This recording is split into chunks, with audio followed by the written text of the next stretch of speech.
Hey guys, real quick, I just wanted to take a look at this POGIL. You're going to be doing a lot of these over the course of our class, and they really are an extension of what you're learning. You've already done notes and looked at basic chemistry.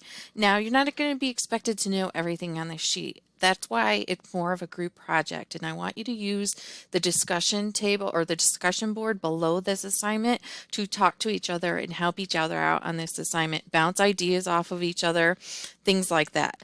A lot of the information that you're going to get to answer the question are on the models, on the charts, in the graphs that these give you. On this particular one, we have a lot of chemical molecules and stuff to look at.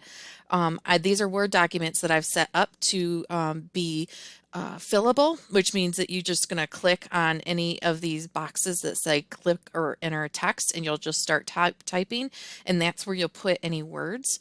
There's some of them, though, that ask you to do a drawing. And so in that case, you're going to draw it on a piece of paper, take a picture of it, and then you're going to click here. You click here and see how it says insert from a file. You go ahead and insert a file, just pick any picture and click insert, and it puts it in there. So that's how you're going to get the drawings in there for me. Once you're done, you're going to save the whole thing and upload it into the assignment. So I hope that helps. Good luck with this. You guys got until Wednesday, September 2nd to turn it in. All right, guys, take care.